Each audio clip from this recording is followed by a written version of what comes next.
Mas ó, é sério, não acredito, velho. Você veio com a mesma bota. Ele veio com a mesma bota da outra vez e sujou de novo o escritório, cara. Bota essa bota, tá ligado? Cara, não é possível. Incrível, moleque. Vem pra cidade, né? Acho que tá no campo, mas é assim, conheço bem. Fala pessoal, estamos de volta aqui com o nosso amigo Olavo Tinoco, engenheiro agrônomo, formado pela Exal, que está viajando o mundo, os 5 continentes, para visitar fazendas e grupos familiares, entender tudo que acontece e passar isso pra gente, e faz parte do nosso trabalho, do nosso combinado aqui, a gente mostrar para vocês aí muito do que o Olavo está passando e para também, quem sabe, alguma coisa servir no teu negócio. Então, hoje vai ser um legal que nós vamos falar do passeio do Olavo por Roma, Londres, onde mais. Ele já me passou algumas situações, me mandou umas fotos lá comendo uns presunto de Parma. Um Parma muito top lá. Mas então vamos lá, né? Até estamos aqui hoje na sala de reunião do escritório. Essa caneca aqui, U.C. Davis. O Olavo trabalhou com a gente no passado e o Olavo, eu contratei o Olavo sem conhecê-lo, sem nunca ter visto o cara na vida, né? Isso envolve muito relação de confiança e tudo tem um porquê a gente ter feito isso. Então, até hoje está aqui, esse presente que ele deu, fica aqui na nossa sala de reunião aqui, que Davis, conceitualmente, a segunda melhor faculdade de agro do mundo, né? Exato. E depois ele veio e terminou a faculdade na Exalc, que conceitualmente, ou pelo menos pelas algumas, enfim, né? Não sei como é que é feito esse cálculo, eu acho. Tá em top 5 também, que é a minha faculdade também. Então, que legal, bem-vindo de novo, e agora conta pra gente dessa segunda parte da sua primeira viagem. No outro episódio a gente contou de você nos Estados Unidos, Argentina, Chile, e depois você já partiu direto para a Europa. Conta para nós o que aconteceu lá na Europa, nessas visitas nos projetos de família aí. Agora eu tô limpinho hoje. Você tá limpinho, toma teu café, senão vai esfriar. Fica uma mesa bonita hoje, botaram água para você aí. E você não veio com aquela mesma bota. Eu veio com a mesma bota outra vez. Mas a calça tá limpa, pelo menos. Então, essa oportunidade maravilhosa que a Nuffield gera para os bolsistas, né? A gente saiu do Chile e fomos para a Europa. É extremamente gritante você ver um continente como a gente na América, que é focado em produção, em volume, em querer ter eficiência, em colheita, e você vai para um continente europeu, um continente antigo, velho mundo, que a ideia é totalmente oposta, é produzir um produto de qualidade, de origem, com procedência, e assim, eles têm uma capacidade muito grande de contar a história do produto. Muito legal. Ok. A gente foi, por exemplo, na Lavazza, que é uma torrefação de café, acho que é uma das maiores do mundo, eu não sei em números. Mas a história que eles contam do grão, do envolvimento da família, é uma empresa familiar até hoje. Então, Lavazza é uma marca de café super conhecida, centenária. 100% familiar. E a base da Lavazza fica em Turim, na Itália, bem na fronteira ali dos Alpes. Eles importam café do mundo inteiro, torram lá, fazem os blends lá na sede deles e não querem abrir para bolsa, não querem fazer IPO. A família que toca. É um negócio. Quanto tempo? 120 anos. 120 anos na mesma família. Acho que quarta ou quinta geração. Muito legal. Outra produção que a gente foi na Itália, Mutti, aquele Mutti, M-U-T-T-I, que é extrato de tomate. Tá. Familiar também, há mais de 100 anos. E mesma coisa, não querem abrir, a receita da família, a origem, o tomate italiano, aquela coisa da terra, da origem, eles trabalham muito bem isso na história da. E, por exemplo, a Mutti era uma empresa que ninguém visita, mas pela Nuffield, a Nuffield abriu a porta. Fazer só um paralelo, porque eu te conheci através da Exalc, e que é uma coisa que lá fora, outra coisa que a gente está falando de imposto e do genro, a gente falou na última vez, o genro não ser um meio bloqueio no Brasil. Lá fora eles estimulam muito a questão da rede de contatos, que no Brasil está crescendo isso. Incrível. Mas assim, um bom profissional, pelo que eu vi em algumas situações, ele é um cara que tem uma rede de contato boa. Ele tem que vir junto com isso. Concordo plenamente, faz todo sentido. E às vezes a gente tem aquela coisa meio velada no Brasil, e né, vamos lá e tal. Muito legal isso. Você estava falando dessa questão dos dois negócios que você comentou, negócios familiares, que a impressão que dá é que eles não querem crescer mais ou se limitam a crescer. Não, eles não querem tirar da família o controle, porque eles linkam a tradição e a qualidade do produto com a família. Não estão dispostos a perder qualidade. Tanto que Lavazza e Multi são sobrenomes. Ok, continua, que é o da família. O da família continua na família. Mas isso tem a ver com alguma coisa cultural mesmo? Ou porque, no que você viu lá, é a qualidade impecável que eles querem manter? Eu acho que eu acho que é um todo, Daniel. Eu acho que é tipo, os valores da empresa, o storytelling bem feito, o marketing bem feito, tudo é bem alinhado, bem amarradinho, para que, como está na mesma família, não sei quantos anos, não tem dinheiro de fora, não tem sócio de fora, é um negócio... Tá. E são produtos diferenciados. Para café, para mim, é mais fácil entender que você está falando numa Lavazza de cafés especiais, com valor agregado, com margens maiores, então ele sai do commodity. Mas molho de tomate também, então os caras têm um molho de tomate que não é commodity, que é premium. A Multi ficou famosa pelos que eles nos contaram lá, que eles desenvolveram uma máquina para fazer um tomate cortado, processamento de tomate cortado. Não é só um molho, não um molho batido, é um molho com pedacinho de tomate. Entendi. Então isso que fez a empresa crescer. É minha preferência, tá? Eu sei como é que é isso. E aí depois eles lançaram, não sei se foi eles que criaram, mas lançaram o tomate pelado, tomate italiano pelado. Aí eles têm toda uma história que a doçura do tomate está no coração dele, está na parte do meio. Então os melhores molhos são feitos com isso, aí os molhos temperados são utilizados a outra parte do tomate. Nossa, eles contam, sabe quando eu falei de contar a história da propriedade, eles contam com muito, você vê a paixão. Você nunca imagina que um cara é apaixonado em produzir molho de tomate. Okay. Mas o cara contando que meu avô desenvolveu a máquina de cortar e ninguém tem a máquina. E eles fazem marketing disso ou é uma história sem querer ou é um marketing por querer? Eu acho que é uma coisa que calhou, assim, sabe? O avô contava a história, aí alguém viu a oportunidade de desenvolver isso como marketing e melhorou a história e usou ela como marketing. Muito legal. E quem lidera hoje é o cara de 60, 65 anos ou é o cara de 30, de 40? O cara de 70 anos, eu acho, que é um dos fundadores, o terceiro, eu não lembro muito bem, ele está no conselho.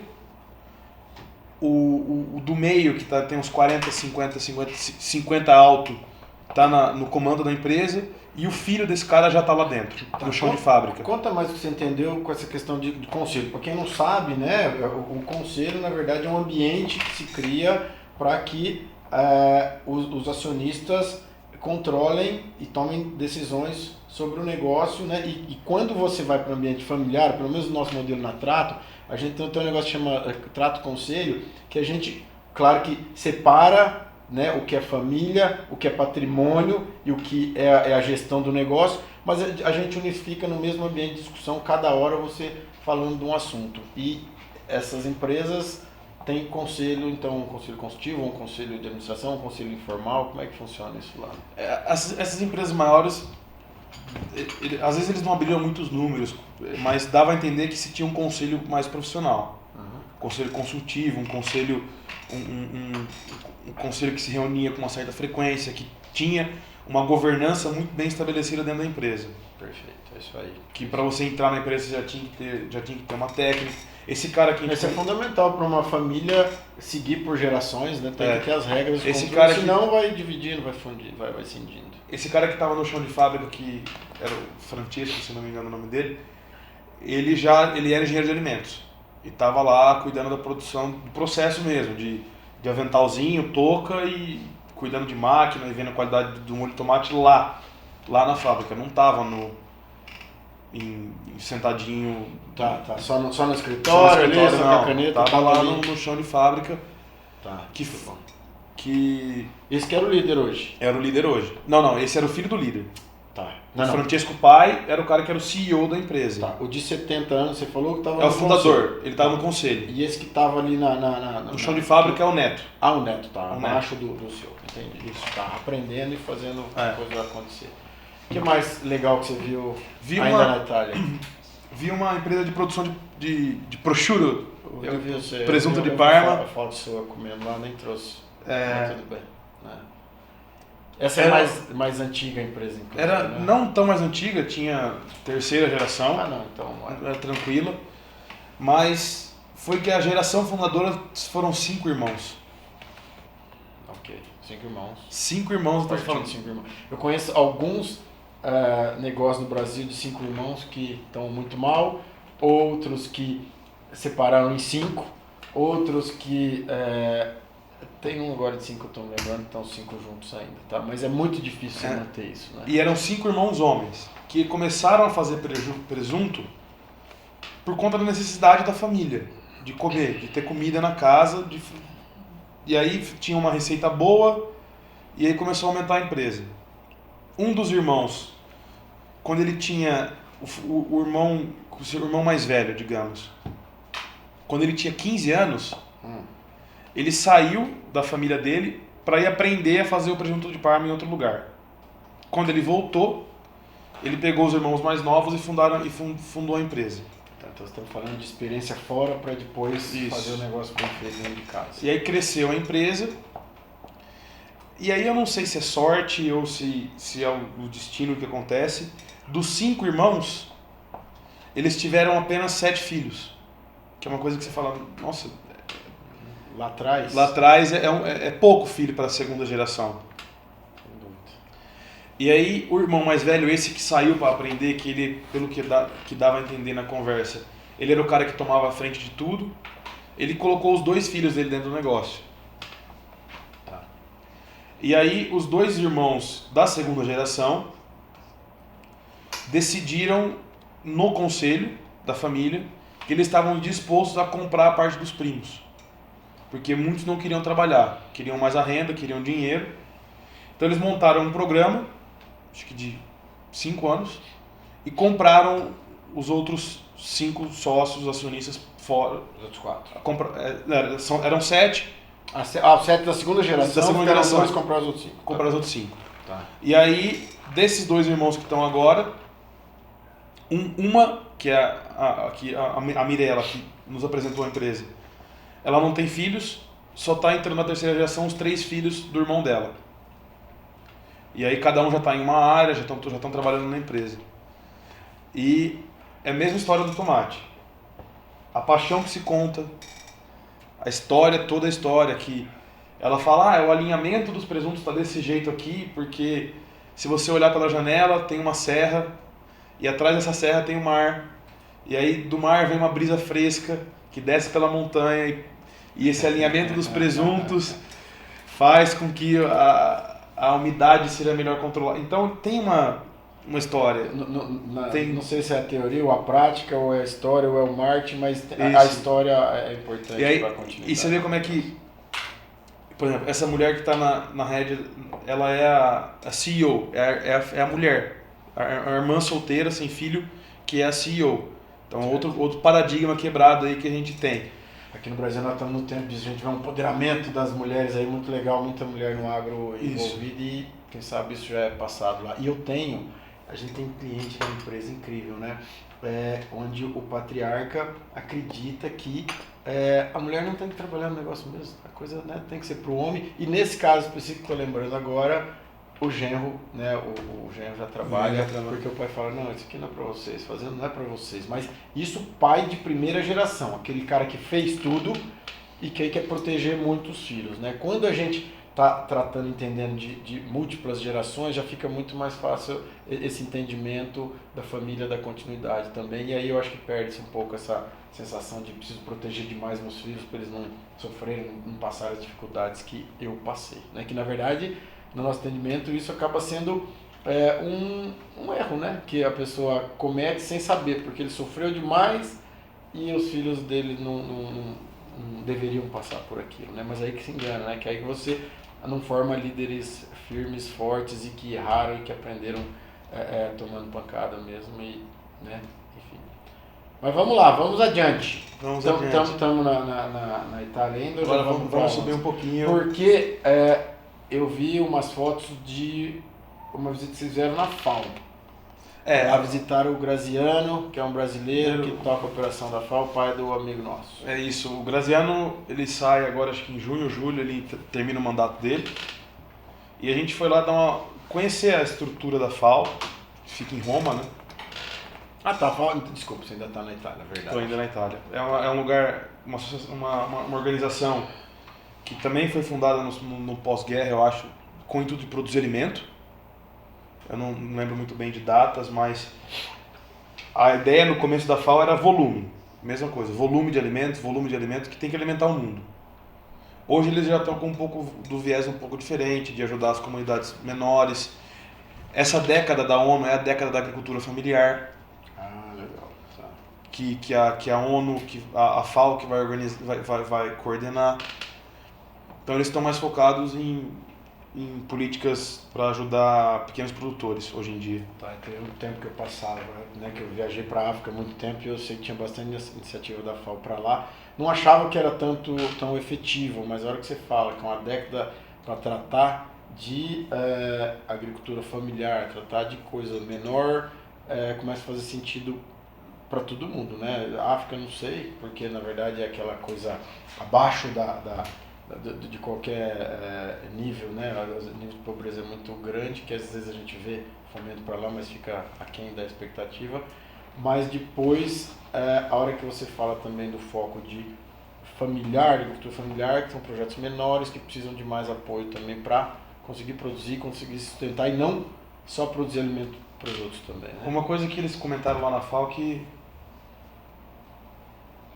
que a questão das barreiras burocráticas desses países era o que mais impedia eles de chegar ao fomento.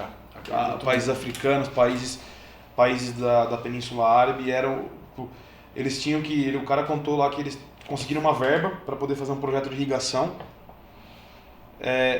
só que eles precisavam de autorização de 12 agências do país. É complicado, é uma burocracia mesmo, tem razão, faz sentido isso que você está falando. E aí, às vezes, perdia o tempo, mas uma coisa que me chamou a atenção na FAO é que eles se posicionam o tempo inteiro como neutros. Eles não podem tomar partido.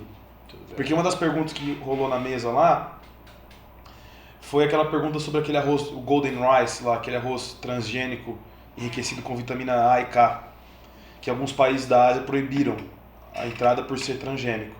Mas era um arroz que ia ajudar a questão de problemas de deficiência nutricional. E perguntaram por que vocês não incentivaram. Eles falaram que a gente não pode incentivar porque a gente é neutro. A gente é um órgão que trabalha para todos os países. Aí não pode tomar posição. E agora nós vamos para Londres. Agora sim nós vamos subir para completar o seu passeio, o seu tour pela Europa inicial. E me conta agora então o que foi mais interessante lá na Inglaterra. Tem essa questão de subsídios que é um pouco polêmica aqui, lá e tudo mais, e que eu sei que você aprofundou lá. Então, queria que você contasse um pouquinho do seu projeto também. Foram, acho que os dois assuntos que toda vez que a gente conversou com alguém foi tocado no assunto foi o Brexit, que para eles lá está sendo uma coisa muito preocupante. Brexit, para quem não sabe, é essa discussão da saída do Reino Unido, né, da zona do euro, né, da discussão do euro, da comunidade europeia. E o do subsídio, porque a ideia é se o Reino Unido realmente sair da comunidade europeia, os subsídios eles vão terminar, eles vão se diminuir até ser zerado. O subsídio hoje na Europa eu acho que é em torno de 100 euros por acre. Isso sem te converter em reais. Não importa o que você produz? Não importa. Se você converter todos os países da comunidade europeia? Se você converter isso em reais, vai dar R$750 por hectare, mais ou menos. Então eu sou um produtor lá na Inglaterra ou lá na Itália, para eu não fazer nada na largada, eles me pagam R$750. Eu acho que você tem que produzir alguma coisa de agricultura. Não, ok, mas eu largo já com esse dinheiro na frente e vou produzindo, eu vou ganhar dinheiro com a minha produção. Isso. Ok. Que é uma das questões que eles brigam muito lá, é que o subsídio mantém pessoas ineficientes no mercado. produtores rurais ineficientes no mercado. Tá, e eles mesmos se auto-questionam Isso. aí. Porque aí eles falam que o cara, eles até brincam, que o fazendeiro de verdade não precisa de subsídio. Eu escutei isso de mais de uma pessoa. Que você visitou lá. Mas Eu quem visitei fala lá. isso são os próprios produtores? O próprio produtor rural falando. Tá. Ou as entidades de Isso. governo, não. Os próprios Os produtores. próprios produtores. E quem que você foi ver uma história boa de produção, de família, que você Eu acho que visitou lá na... aquela que a que chama mais atenção foi aquela que eu te comentei, que é a propriedade rural, eles devem ter acho que 7.000 acres. Mas que tá numa geração super antiga, que você me comentou. Isso, 300 anos da mesma família. Mas a fazenda é de 1150. Tá. A propriedade, eu acho que naquela época, na verdade, devia ser um feudo, né? Porque se 1100... Ah, não, 1100 e qualquer coisa, mas tá, vamos falar de É. 300 anos pra cá, que já é muita coisa. O fundador da família, ele comprou do rei, ele era um mercador, eu acho, alguma coisa desse tipo, e comprou a propriedade rural, e naquela época acho que ela tinha o dobro do tamanho. Tá. Até na conversa que a gente teve, quando eu estava lá, você me perguntou como é que eles mantiveram, né? Tantos anos na mesma família. E eu fiz essa pergunta pro cara que é o gerente, o que está encabeçando da família hoje, que é, vamos dizer, o CEO. O executivo do negócio. Eu perguntei como é que vocês conseguiram manter tanto tempo na mesma família. Ele falou, a gente não manteve. A gente vendeu muito para estar aqui. Então tiveram gestões erradas ainda. E eu tô com o que sobrou, na verdade, ele me falou. Ele tá com a metade. Isso, tá com a metade. Então teve problema ao longo dessa Mas você vê um peso muito grande dele manter aquilo.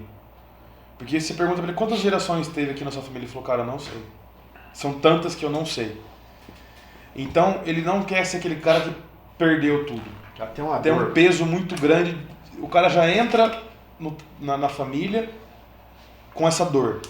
Olá, e eu não sei se essa dor é a mesma, talvez você me fale isso como filho de produtor rural também, porque o que a gente identifica aqui na empresa com muita gente que a gente conversa, com muitos gestores ou líderes, ou quem está se tornando líder agora, que uma das maiores dores de quem começa a encabeçar um projeto agro é o negócio acabar na vez dele.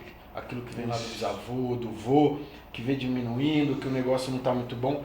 O acabar na vez dele é uma dor tão grande, porque todo o sucesso lá de trás parece que ele que fez a coisa errada e tem um incremento ainda que os filhos dele não vão ter a oportunidade que ele teve e não vão ter talvez até a qualidade de vida que ele pôde ter. Então isso é uma dor, uma pressão muito grande que a gente trata muito identificado desse jeito mesmo aqui e por isso que a gente tem esse monte de processo para transformar, né, gestores do agro em executivos de empresas rurais que envolvem muitas ações de gestão que vão além da operação da fazenda, que vai lá na parte de estratégia, de finanças, né, de aspectos jurídicos e essa interação da sucessão, que é um assunto muito, não digo polêmico, mas é muito sensível esse tipo de discussão. É sensível porque mas então é a mesma dor. Você vê que tem muita gente que tem medo de falar sobre o assunto. Tem. Porque Tabu, ainda é um tabu. pro patriarca, a gente já conversou isso algumas vezes, ele assumir a sucessão é assumir que ele vai perder o poder do que ele criou. Ou do que ele coordena há 30, 20, 30 anos. É difícil, né? Parar de roer o osso deve ser difícil mesmo. Só que esse cara teve a sorte que o pai dele foi um cara que não ligou de passar cedo para ele o negócio. E ele fala, eu errei muito para estar onde eu tô. E é engraçado que lá na Inglaterra, a maioria das fazendas que a gente visitou, elas tinham alguma questão de agroturismo. Tá. Ou era um lugar para fazer evento de casamento, ou era um lugar para receber pessoas para fazer um show, tipo alugar um bosque deles para o cara botar um palco ali, fazer um show de uma banda, ou ele tinha uma área dele que fazia uma visita para ver ovelha, para ensinar a fazer tosquia de ovelha, para o cara poder pagar 10 libras ali e tirar, para brincar. E aí você nota, porque como a Inglaterra é um país que tem 65 milhões de habitantes e é um país que tem uma densidade populacional alta, as pessoas, a fazenda está próxima dos grandes centros. Então tem pessoa ali com dinheiro, né, que é uma coisa que uma economia forte, está disposta a passar um final de semana, uma tarde ali gastando um dinheiro na sua propriedade. Tá. E você acha que eu fico com esse tipo de conversa que eu tenho contigo? Recentemente falei com os amigos, tem um amigo que mora na França, mora em Lyon, e a impressão que eu tenho é que essas pessoas, não sei se um pouco pelo lado cultural, outro ponto pela questão da qualidade de vida mínima, que já é uma qualidade boa, eu fico com a impressão que são menos agressivos ao negócio, à intensificação, ao crescimento do que nós brasileiros. Será que eu estou enganado? Estou enganado? Você diz no sentido Posso estar enganado. dos visitantes ou do... Não, dos donos. Você está falando, não, o pessoal tem lá e aí ao mesmo tempo faz um negócio para show, ou tá ali, tô ali cuidando do que está diminuindo. Parece que falta um pouco de agressividade ou não precisa ter essa agressividade para o negócio ter lucro, não sei se porque tem subsídio também, não sei se é o perfil cultural, ou não tem essa questão de estar tão agressivo dentro de para crescer, para evoluir. Eu acho mesmo. Que o subsídio deve dar uma acomodada no pessoal, porque é um R$750 de lucro líquido por hectare. Eu duvido que alguns pecuaristas de... A pecuária é difícil, né? Não, eu falo de extensivo tire isso, entendeu? Nenhum tira, pode apostar que nenhum tira. Então, você já é um baita de um dinheiro para você... Já tem um colchão. Um colchão. E aí talvez isso estabilize. E outra coisa. E até manter ele. E aí você vê que, por exemplo, né? O cara pega um bosque desse aí. E eu acho que, na verdade, eles usavam até o termo farming people, que é tipo agricultar turistas, né? Tentar traduzir assim. Que faz parte de um orçamento anual deles de fazer grana com isso. Porque, por exemplo, se você tiver um lugar lá para você alugar para show uma vez por mês, um bosque desse, ele cobra 5.000 libras. Entendi. É uma receita. Dá uma ajuda boa. Dá uma receita para você trocar seu maquinário ou fazer uma coisa desse tipo. E a gente teve uma fazenda lá que a gente foi, que a pessoa, que era um casal, que era outro tipo de sucessão totalmente diferente. Eles não tinham filhos. E eles estavam pensando como eles iam fazer a sucessão deles. Nossa, isso é incrível. Eles não tinham filhos, eles tinham um sobrinho que não quer mexer no negócio. E como eles iam fazer a sucessão? A ideia deles foi o seguinte, eles começaram a vender terra com um contrato de 20 anos, o cara pagar para eles em 20 anos, e eles continuar operacionando a fazenda em 20 anos, usando... Eles fizeram o contrário, né? Eles venderam para outro e continuaram operando. A prazo... Eles estão montando um fundo, uma trust, um dinheiro que está guardado, que metade vai para a família deles, para os membros, irmãos, sobrinhos, e a outra metade vai ser doada. Legal. E vai trocar de mão porque não tem opção. E eles vão dar a chance dos funcionários comprar a operação, que eu achei bem legal. Isso é muito bom.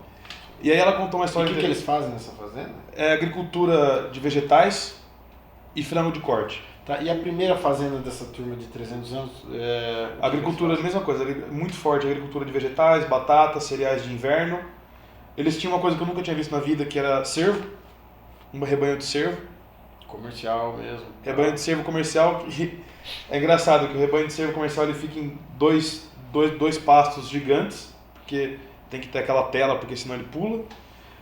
E o manejo é feito à caça. Como é que é isso?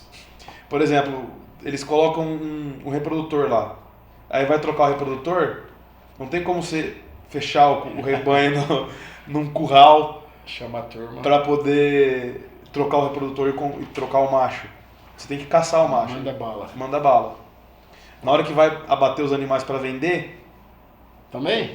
É mesmo. Então é selvagem mesmo, entendeu? E... Não dá para ir a cavalo, ó, entra aqui. Não dá, não tem. O manejo... Só que tem toda uma técnica, porque tem que abater no lugar certo, sem dor, tem que manter qualidade de carne. Ok, tem as premissas. Tem as premissas. E eles também tinham, essa fazenda de 300 anos, tinham um pesque pague tipo de clube, que ele tinha uns tanques lá antigos, que ele colocou alguns peixes, aí você paga uma taxa para ele mensal, anual eu acho que são 350 libras, e você pode pescar lá quanto quiser, mas tem que devolver o peixe. Então, são várias atividades. Várias atividades. E qual a maior do conceito Europa, né, que seja Itália, Inglaterra, que no seu ponto de vista foi a principal diferença ou de cultura, ou de dia a dia desses, talvez quando a gente está falando de produtor rural, não nas indústrias, né? Nas empresas do molho de tomate. Não, o molho de tomate ele produz tomate também, né? Qual a maior diferença que se consegue ver desde esse começo? Não sei se você já mastigou, já ruminou essa informação toda com o que você viu na Europa e com a média dos produtores rurais aqui no Brasil. Eu acho que o produtor dos que eu visitei, ele tem uma noção um pouco maior de que o negócio é responsabilidade dele. Ele não fica preocupado muito com o mercado. Mas agora isso eu não sei, se é porque ele tem um país que é mais estável politicamente, que tem um governo mais estruturado, que tem uma economia mais forte, então ele não se preocupa com isso. E que ele consegue agregar valor no produto dele. Ele tem um produto de alto valor agregado. Se não é a principal atividade dele, um produto de alto valor agregado, ele tem alguma coisa com valor com uma margem alta. Ele não foge, ele não é aquele negócio de só commodity que aqui tem mais, que aí a pessoa não tem muito o que se mexer, estou vendendo soja, estou vendendo carne, o nicho de agregar valor, né? Não tem, o café tem café premium, a soja não tem soja premium, né? Mas você vai ter semente de soja que tudo bem, você agrega valor, mas é muito pouca informação. Muito bom, o que mais para hoje do Olavo pelo Mundo? Teve uma propriedade, uma fazenda que era na verdade uma fazenda de leite, mas eles produziam queijo. E eles tinham uma fábrica de queijo e que o dono da fazenda ele foi um bolsista da Nuffield na década de 60.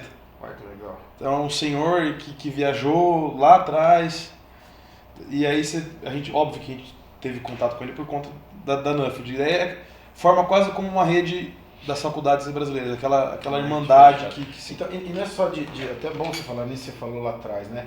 Uma das coisas mais importantes, por pouco tempo até eu publiquei um artigo e outros artigos que eu já repeti, que eu acho que uma das coisas mais importantes para a gente fomentar no agro, você que é proprietário rural, ou filho de proprietário rural, é criar uma rede de contatos que seja forte e que possa te ajudar e que possa te colocar em lugares que eventualmente você não queria. No caso de vocês da Nuffield é isso, né? O cara do tomate lá que não recebe ninguém por conta da Nuffield, vocês estavam lá. Se você fosse lá e batesse na porta, eu posso citar e certamente você ia tomar uma porta na cara. E mesmo essa situação nova aí de alguém antigo e tradicional que se importa com esse mesmo tipo de coisa e por conta de uma rede de contatos, você está lá. Exato. E uma frase que esse cara falou que foi marcante é: eu como gestor, como CEO da minha empresa, a minha responsabilidade é dar responsabilidade aos outros. Porque quando você dá responsabilidade para outra pessoa, ela se desenvolve e ela se sente valorizada. E ele falou outra que assim, no discurso dele, um ditador não cria sucessor. Essa é pesadona, muito bom também. É. Bom, mas é isso, é o tal de delegar, né? Isso faz ele falou, sentido. eu não quero me preocupar, eu tenho que saber quem que eu vou dar a responsabilidade e ponto final. E o delegar tem muita coisa por trás disso, né? Da pessoa se sentir parte, da pessoa se sentir capaz, né? De se sentir parte do todo, isso é importante. A hora que a gente vai lá para pirâmide de Maslow, né? Já montei um curso junto fazendo isso, ou o Bert Hellinger, né? Que as pessoas vão tratando, vão sendo felizes porque vão evoluindo na pirâmide de Maslow ali e vão se sentindo importantes, e aí o negócio acontece, aí as pessoas ficam mais... quando se sente parte, você faz a coisa acontecer, né? A gente costuma falar muito para a turma nossa aqui assim, o problema do seu funcionário não é quando você está na fazenda, é quando você não está na fazenda. Depende da atividade, né? No caso da pecuária, a gente vê muito mais os proprietários fora da fazenda do que direto na fazenda ou naquele último passo da fazenda. Por que o funcionário vai fazer e vai dar valor? Então, se ele se sente parte do negócio, se ele entende do negócio, se ele sabe os objetivos, né? Se os objetivos são claros, fica muito mais fácil ter uma equipe engajada, produtiva, feliz e que vai te dar resultado, que no fim é tudo que você quer. Exato. Muito bom. E agora os próximos passos? Agora você tem que fazer esse fechamento dessa primeiro tour teu, e o próximo tour vai ser para onde? Eu pretendo ir para o Canadá conheci algumas famílias que são produtores rurais no Canadá, algumas empresas que através da Nuffield, da rede de contatos da Nuffield, eu consegui para ir para o Canadá. Pretendo ir para a Oceania, que é um lugar que tem algumas similaridades com o Brasil, questão de clima, você está no mesmo paralelo ali, mesmo ali, tá próximo a algumas regiões, e voltar para a Europa. E aí mais para frente fazer a Ásia e a África. Muito bom, muito bom. Eu acho que com essa conversa a gente pelo menos coloca alguns highlights do seu primeiro tour aí e começa a colocar a turma aí a par de como funcionam as fazendas no mundo, como é que é a visão de alguém de fora que vai olhar os projetos de outras fazendas pelo mundo, para depois gerar muita informação, que é isso que você vai fazer com a Nuffield, né? No final das contas, gerar um relatório, um trabalho com esse comparativo, com esse aprendizado que você está tendo fora e como algumas dessas ferramentas podem ajudar até no negócio brasileiro. Eu gostei demais do que você colocou na nossa outra conversa, onde nos Estados Unidos é isso, já tem alguns estados que isentam imposto de transmissão de bens. Exato. Com esse receio de não ter a próxima geração no campo operando e trabalhando. E aqui no Brasil nós estamos no contrário, nós estamos no caminho da preocupação, das grandes preocupações aí da turma do produtor rural, é justamente o aumento das taxas, né, na transmissão de bens, aí, que hoje é de 4% a 8%, 2% a 8% na verdade, na média 4%, e que tem projetos que falam de a 20%, né, transmissão de grandes heranças e tudo mais. Então você vê como vai na contramão e não é diferente do Brasil, está cada vez mais difícil manter as pessoas no campo, né? Então eu acho que é um alerta aí até para ficar bem anotado com uma marquinha nas suas anotações lá, que é um ponto importante até para a gente pleitear mais para frente aí, porque isso talvez vai começar a trazer gente de volta para o campo, né? Com regras, né? Ó, não vai pagar mais imposto de transmissão, porém a pessoa tem que estar aqui, o projeto tem que ser assim, tem que ficar a geração, então é uma coisa boa para a gente poder pleitear mais adiante aí, porque o caminho parece estar sem volta com essa questão do governo querer cada vez tributar mais aí os proprietários rurais. Né, eu não sou advogado, né, mas eu acho que o produtor rural brasileiro tem que tomar noção que as coisas estão mudando cada vez mais rápidas, até em questão de tecnologia e tudo mais. Então ele tem que se preparar para essas intempéries que vão surgir aí nos próximos tempos. Mas é isso. Eu falo direto que não o que te trouxe até aqui não é o que vai levar teu negócio água para frente, né? Então acho que é bom você pensar bastante nisso. O Olavo já está olhando pro relógio, namorada, e a gente vai encerrar essa por enquanto. A gente espera logo ter mais interações com o Olavo, muito legal. E é isso aí. Só agradecer mais uma vez a Nuffield pela oportunidade, aos meus investidores e você por dar a oportunidade para a gente divulgar o trabalho da Nuffield, que está recente no Brasil. Vamos nessa. E que quem quiser fazer parte da Nuffield, dessa rede do bem, que você está entrando agora junto também, você não precisa ser só bolsista para fazer parte da Nuffield, fazer parte dessa rede de contatos de fomento da agricultura. Então, acesse o site da Nuffield, a gente vai deixar ali nas informações.